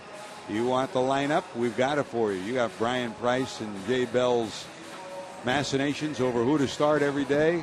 We've got it for you with Brian Gieseslaw and Jeff Pecoro and the crew keeping you up to date with Jim Day. Tomorrow, don't forget, it's a 1 o'clock start. Reds Live will come your way at 12:30. Josh Smith will get the start for the Reds. Steve Matz will be called up and activated for tomorrow's game. So 2 more bright young prospects, Chris. I enjoy those kind of games. We talked about it before in today's game. About two very high-profile prospects who are now Major League pitchers going after each other. Tomorrow will be the same way. I think Josh Smith coming off his last outing, we walked 6 batters. Very uncharacteristic to have that kind of control problem. I think the nerves and jitters got to him. I think you'll see a completely different pitcher tomorrow with Smith on the mound. Well, here we go to the bottom of 5. Now a 1-1 ball game. Dilson Herrera hitting in the 9th spot will lead it off. The scoring in this one, Curtis Granderson's home run in the 3rd gave the Mets a 1-0 lead. The Reds threatened in the 2nd with 2 hits, runners at 2nd and 3rd with 1 out, didn't score. And then in the 5th, a double by Barnhart, sacrificed by Lorenzen, and a double by Phillips tied it at 1. Well, you got to hand it to this grounds crew. I mean, they're essentially doctoring this field up almost every other inning. Bringing out a lot of that floor dry and throwing it on the wet spots, raking it in. Boy, it's come a long way, Chris. Back in the old days, this was one of the worst places to come as a player, wasn't it? Especially when it rained. Mm-hmm. And, of course, when we say this, meaning New York, because it was Shea Stadium back then, and they also played football. The Jets played there, so the field was always under duress.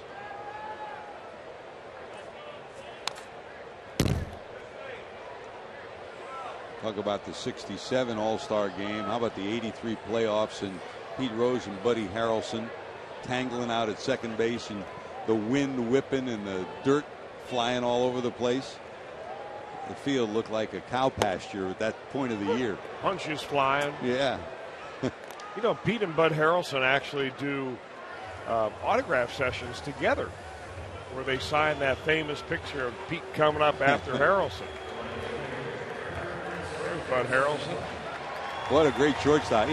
Ozzie Smith was great, but he might have been the best at going back on pop-ups in the short, left field, and center. He was amazing.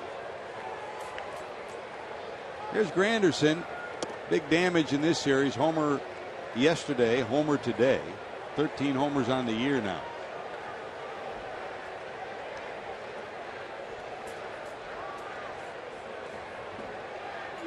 Curtis signed as a free agent, and probably there was no one on this Mets team that was more excited in the offseason than Curtis was, because Kevin Long, who was his hitting coach in New York with the Yankees, came over here from the Yankees to the Mets. They were reunited, and it's paying dividends. Kevin, 8 years as a hitting coach in New York.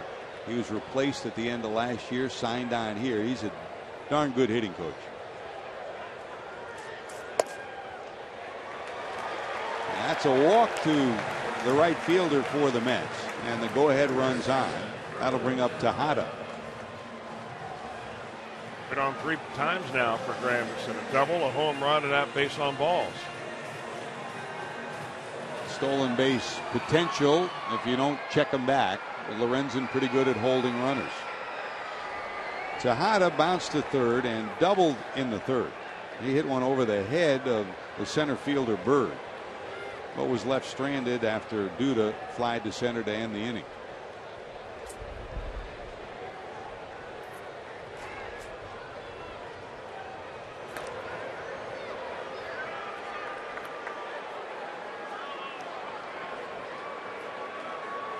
Granderson has stolen 5, been caught twice.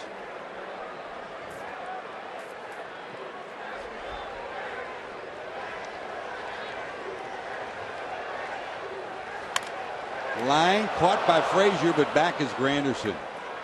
Good move by Granderson to get back. Hit right on the button by Tejada. He's hit 2 balls hard. There have been some hard hit balls in this ball game today that have been right at him. part of the game.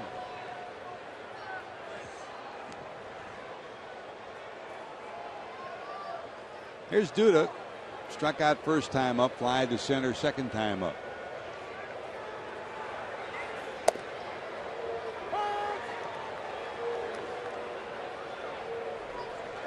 Would Terry Collins roll the dice and send him?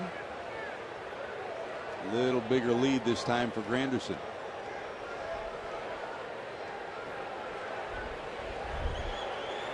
Tom Goodwin has his watch down at first, and if he's looking, Chris, this is a pretty good combination for the Reds. Lorenzen pretty quick to the plate, and Barnhart pretty good behind the plate. Well, they have given up one. Lorenzen has given up a stolen base, and his catchers have thrown one out. So they really haven't had a situation where a team has tried much off of Michael Lorenzen.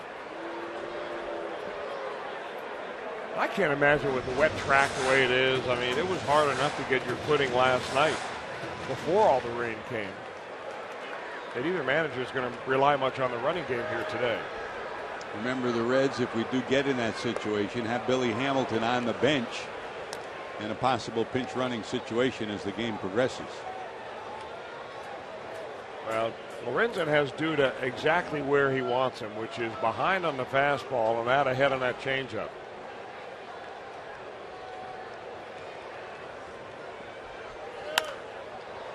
Foul down the left field line and into the seats.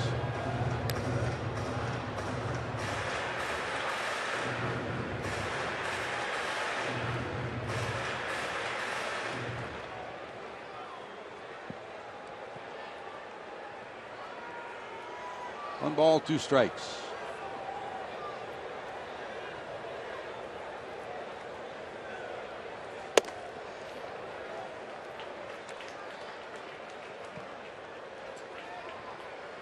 Michael Kadire, who is 1 for 2 with a double in the on deck circle.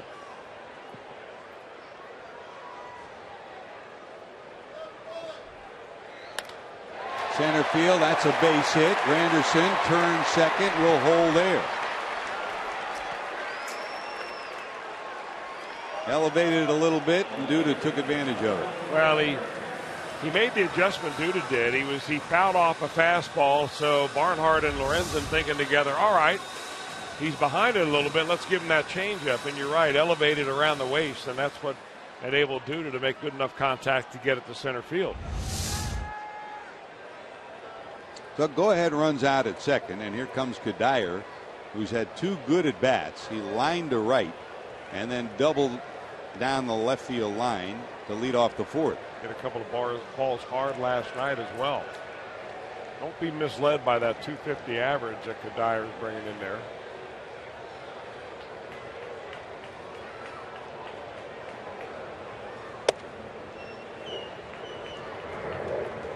Mets trying to convert with a runner in scoring position for the first time. They're 0 for 7. That's been a real bugaboo for them, especially during that 7-game losing streak on the road.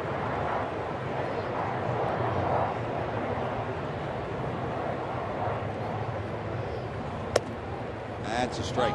1-1.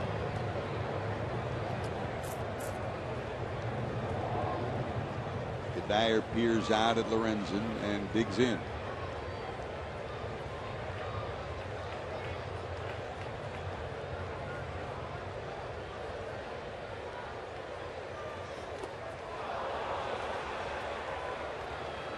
Bottom dropped out of that. Way out in front is Kadire, and it's 1-2. You know, from Kadire's standpoint, that pitch looked exactly like the previous pitch, which was a fastball down and away. And very difficult to pick up the spin on that slider that time for Kadire. Here's a guy, the 2-time All-Star, won the batting title a couple of years ago.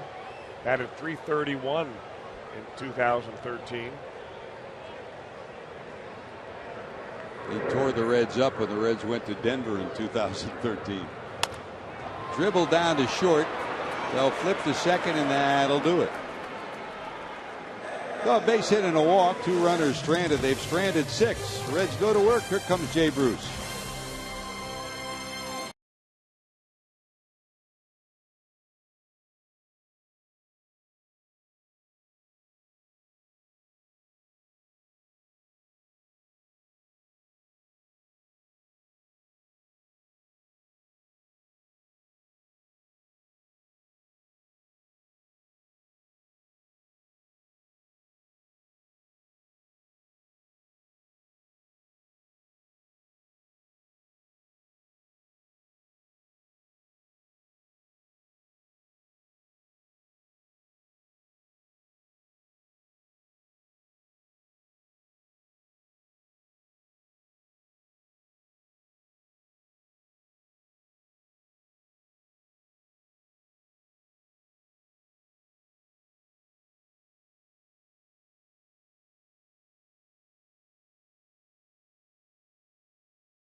Fox Sports Ohio.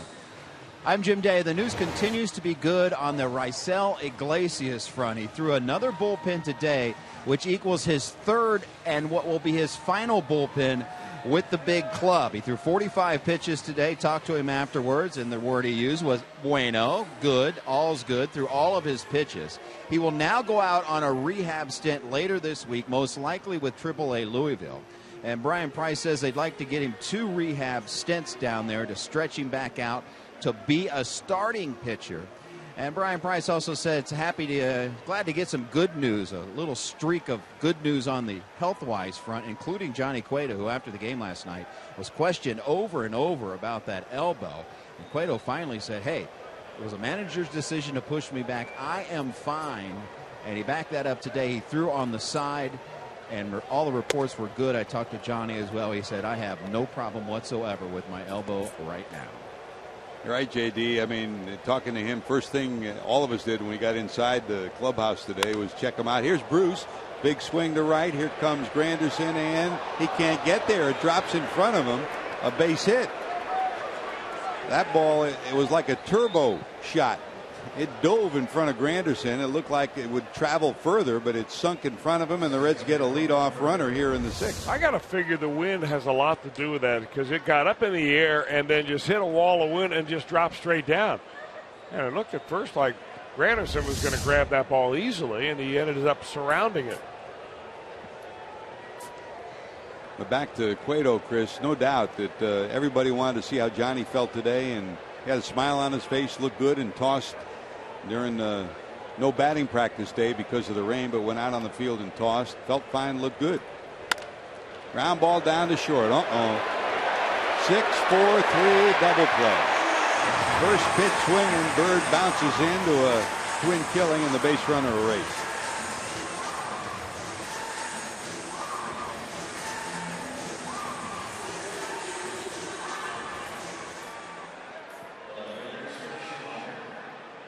Back to Raisel Iglesias. You know, Crystal, I mean, with all the injuries and everything that's transpired, beginning with Homer Bailey going down in spring training, the one thing that is a distinct positive for the Reds this year is when you finish this year, you had to know if Lorenzen, DeSclafani, and Iglesias could pitch at the major league level as you looked ahead to next year. And they've shown that they can. Fly ball to left after the base hit. A quick 1-2-3. Going to the bottom of 6. Flores leads it off. We're tied at 1.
Family Sundays, kids 14 and younger receive a Brandon Phillips poster presented by Meyer. Plus, make sure you take advantage of special family ticket offers and enjoy live mascot races, face painters, games, and more.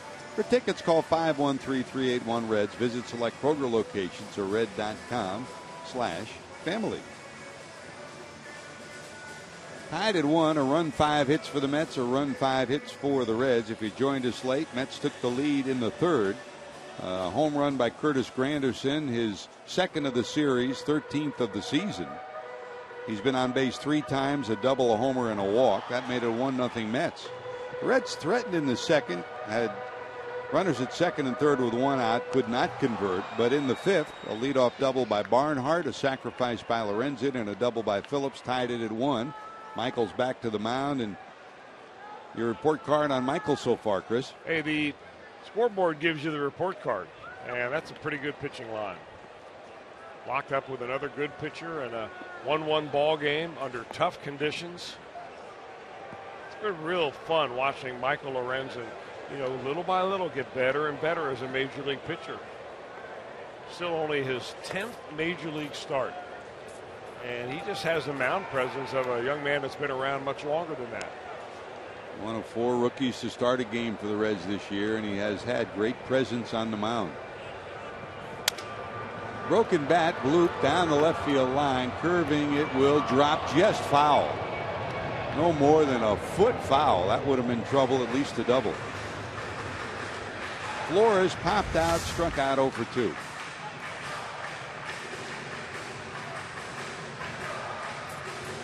In Cincinnati, Reds fans are wondering what the Reds are going to do as you head to the All-Star break and the trading deadline. Same story here in New York. The Mets have had brilliant pitching.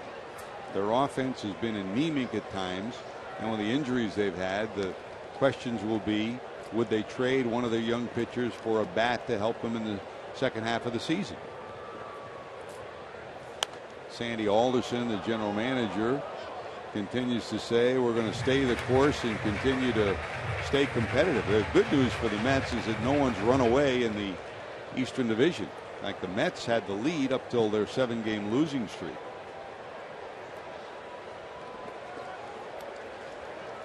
Going into play today as Lorenzen delivers 1 and 2. That's looped in the left, a base hit. Went down and got that one. That's the same pitch he struck out on in his last at bat. This time he muscles it into left for a base hit. Well, it's a curveball. You can kind of see the spiked feel of that ball in the glove for Lorenzen. But look where that pitch is. I mean, he just scoops that ball right off of his shoe tops.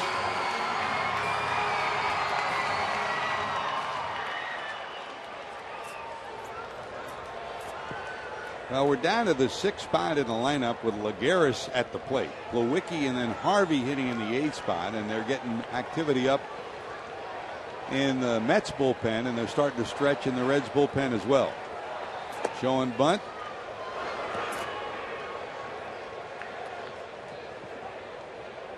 Lorenzen in this game gave up a leadoff double to Granderson in the 1st.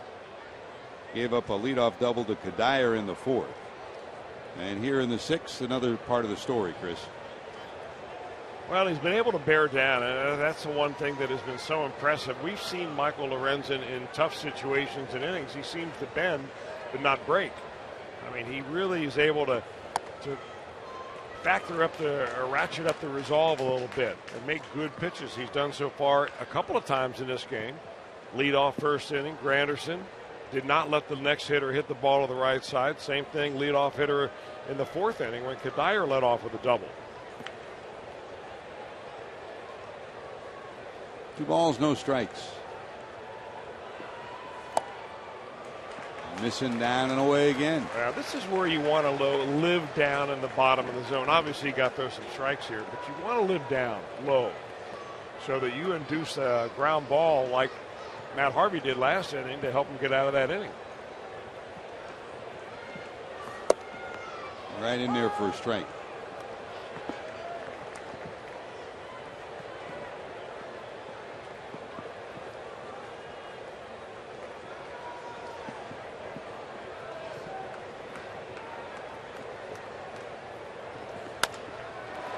One hopper down to short. 6-4, not in time. The first, they get the force, but that's all.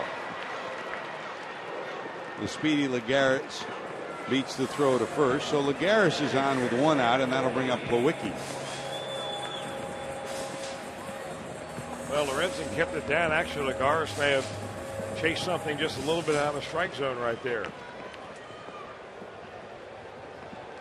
They flipped one runner who was a little above average speed for another guy who's more above average.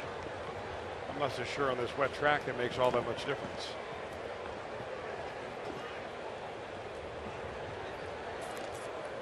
Here's Plawecki.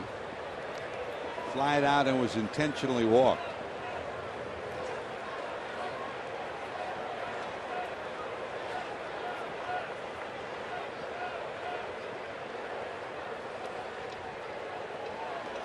There goes the runner. Here's a bouncer over the mound. Lorenzen gloves it and gets the out. Nice job by Lorenzen. If that hit grass, it might have had difficulty getting Plawecki. As it is, they get it out. There's 2 away, a runner at second. Well, that ball right off the plate. Plawecki slips as he gets out of the batter's box. It really doesn't make a whole lot of difference, but Michael Lorenzen fields it cleanly and throws to first. So you get the man by 2 steps or 3 steps instead of 2. Well, Daryl Siciliani's come out of the dugout, and he will pinch hit, and out comes the Reds pitching coach to make sure that they've got the scouting report on Siciliani down.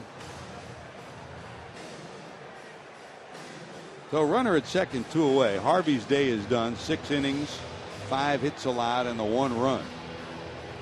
And Terry Collins hoping that they can push across a go-ahead run for their big right-hander. Nice play by Lorenzen, Chris, especially on the wet mound and the wet grass. Very athletic. Well, he didn't rush it. I mean, that's the biggest thing. A lot of times the pitcher goes over behind the pitching mound and he starts to panic. There's not a whole lot of panic in that young man.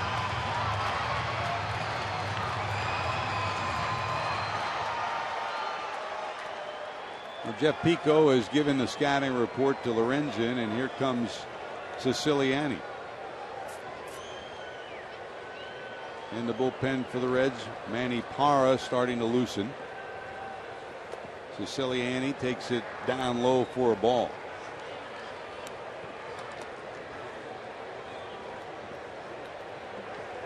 All told, 90 pitches for Harvey in his 6 innings of work.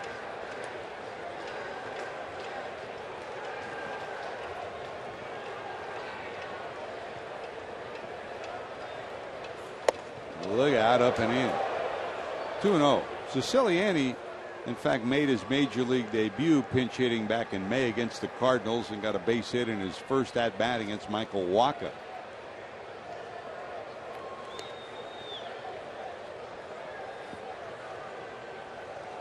Solid defender. Big pinch hit at bat for him here in the 6th. 2-0. That's a strike.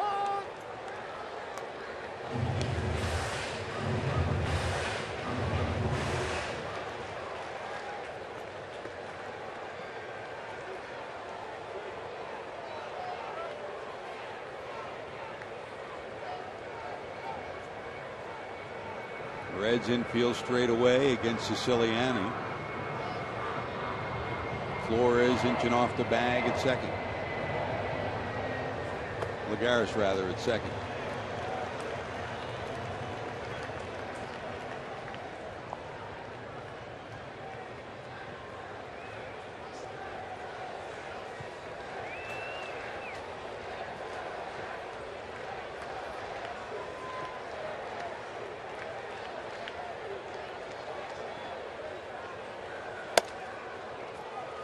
That's low, ball 4. So it'll be first and second with 2 away, and that'll bring up Dilson Herrera hitting in the 9th spot, the second baseman.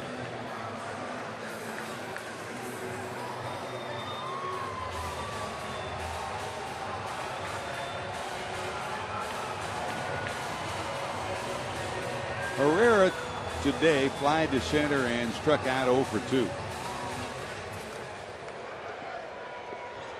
Now the scenario that we've been talking about all day becomes even more critical now with the rain continuing to tumble down. And he base hit to the outfield. Very difficult for either Schumacher in left, Bird in center, or Bruce in right to come up with a clean throw to the plate. From the stretch, Lorenzen. Did he go? Well, whatever conversation Barnhart and Lorenzen must have had about Herrera is that you better get this guy, because the guy in the on-deck circle has been a much more difficult hitter to get out, and that's Granderson. Herrera is batting at even 200. And you would figure that's why Manny Parra is up. If we get to that point, it would be Parra against Granderson. Yeah, but Lorenzen's got to figure, I want this inning. I want this guy. I don't want to have Brian Price come out here and take me out of a ball game. And Barnhart's probably going to go out there and tell him the same thing. I mean, many times I've had a catcher come out and say, see that bullpen out there? That guy's coming in here after this batter if you don't get him out. Look at the other part of the scoreboard up there where he's hitting 200. Come on, you struck him out earlier. Come in here and come right after him. 2-0 to Herrera.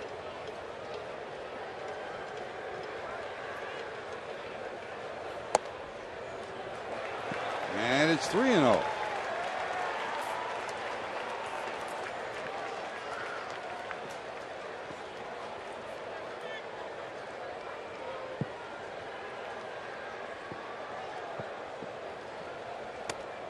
Way high, and it's ball 4. Back-to-back walks. That'll load the bases. The go-ahead run trots down to third, and Brian Price to the top of the dugout steps and on his way out. So it'll be the lefty, Manny Parra, coming in to face the hottest hitter that the Mets have in Curtis Granderson. Lorenzen has pitched gallantly on this day. He's pitched well. But here in the 6th, a base hit and 2 walks have loaded the bases. Well, Lorenzen will exit. Parra's on his way in. Time for our Skyline Chili call to the bullpen. You're watching Reds baseball on Fox Sports Ohio.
You know, you've been there. What's going through his mind right now? Well, he's angry at himself. I mean, he was in command of this inning, had 2 outs, 1 batter on base, and he ends up walking a pinch hitter in the number 8 hole and then walked the number 9 hitter, a guy who's hitting 200. Now he's left the tilt of this ball game into somebody else's hand, and I don't think there's ever any starter that wants that to happen. He wants to be the guy to come out of the inning clean. If you want to turn it over to somebody after that, that's fine. The good news for Lorenzen and the Reds, he's turning over to somebody who's been throwing the ball pretty well lately.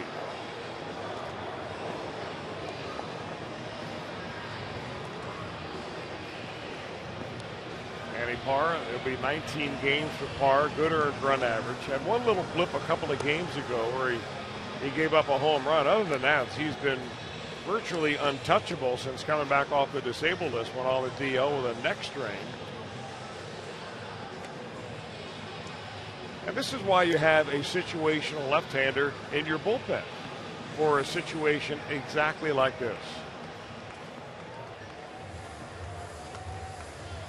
Talked about it last night, his 300th career appearance. He's put together a darn good career, and a career that's been resurrected since coming here, first under Brian Price as the pitching coach, and really give him credit to the way he's addressed his physical injuries and the way he's addressed his approach to the game. He's become a very solid reliever, and he'll face Granderson with the bases loaded. Granderson 0 for 3 against him. No place to put Curtis.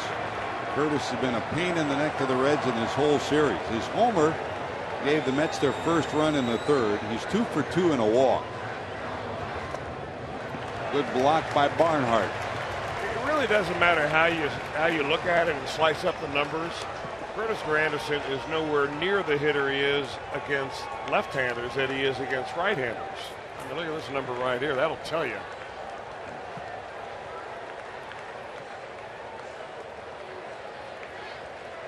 From the stretch is Parra with the bases loaded. Yes, missing inside.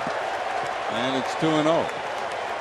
So if you combine Granderson's inability to hit left-handers with Parra's dominance of left-handers, I mean, this is an ideal situation for a move to bring this left-hander in the game.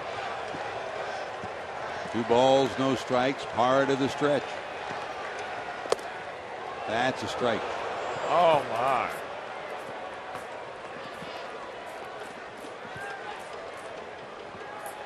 I think he got called on the swing, did he not? Or was that a called strike? Ball strike. Okay.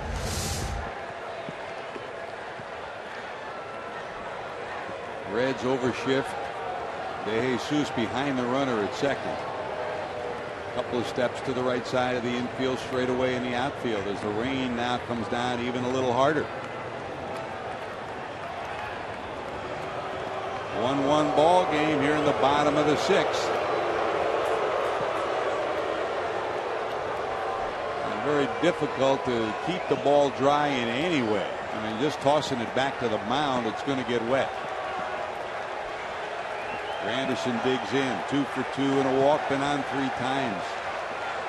Parra with the game on the line. Oh, same spot, just misses, and it's 3-1. He got it right where he wanted it twice. Parra is intentionally trying to hit that spot up and in. I guess he is, because Barnhart's moved over inside. 3-1.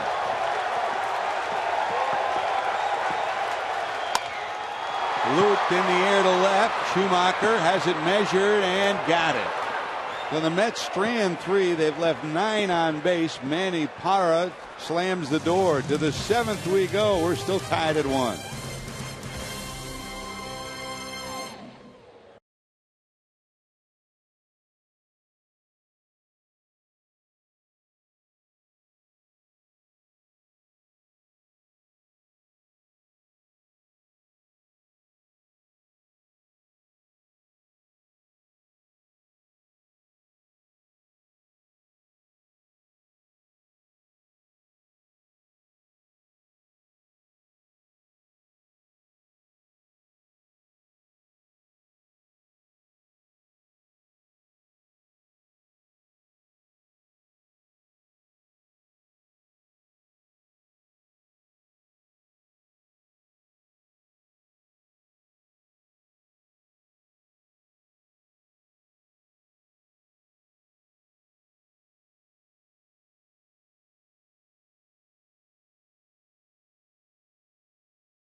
game. Matt Harvey goes 6 innings, 5 hits, 1 run, 3 strikeouts, and 2 walks. Michael Lorenzen dueled him 5 2/3, 6 hits, 1 run, 3 strikeouts, and 4 walks. And the big swings, Curtis Granderson hits his 2nd home run of the series. This one to left, his 13th of the year, 1-0 Mets in the 3rd. The Reds bounce back on a leadoff double by Barnhart, a sacrifice by Lorenzen, and then guess who? Brandon Phillips, a rocket shot to left center. That tied the game at 1 for Phillips. 31 straight games against the Mets that he has had a base hit. Manny Parra comes in to slam the door with the bases loaded. That's the good news. We're still tied at 1. The bad news is this rain has continued to pummel Citi Field, and finally the grounds crew and the umpires have said we're going to have to take a break here. It's coming down very hard right now. The tarp is coming out, and we'll have a rain delay at Citi Field as we're set to go to the top of the 7th with De Jesus due to lead it off in the 7th spot for the Reds. So this is one of those days, Chris, where the weatherman was pretty accurate. Said that we'd have light rain, and then it was supposed to get heavier around the 6 to 7 o'clock hour. And as you look at the radar, I mean, there is a bit of a window, but we're in uncharted territory right now for the rest of the night. So what do you think is going to happen? Hopefully we'll be able to play one more time. You know what happens normally in the dugout is guys will hang around the dugout for a while. They know it's going to be at least a while based on the fact that the tarp's on the field and what the weather prognosis is for the rest of the day. But I imagine that there are guys in both these dugouts thinking, man, just one more run, a key hit at the right time, maybe getting a runner over 2 times for the Mets would have made a difference. Reds had opportunity to bring another run in. Yeah, there's some dugouts you mentioned in moments like this, Chris, where everybody's saying, here we go again. With Brandon Phillips in your dugout, you never get a dull moment, do you? You need a little levity on a daily basis, and if anybody's going to bring it, BP will. So we got a rain delay here. Top of the 7th inning, game tied at 1. 2 outstandingly pitched ball games last night. Johnny Cueto was brilliant for the Reds against Noah Syndergaard. Syndergaard went 8 innings, 5 hits and a run. Cueto went 6 innings, only 2 hits and 2 runs, 3 straight walks after a triple proved to be his demise. And today, similar story. Harvey and Lorenzen outstanding on this day. And the hope is that we'll be able to get back to play a little baseball before this night is over. The forecast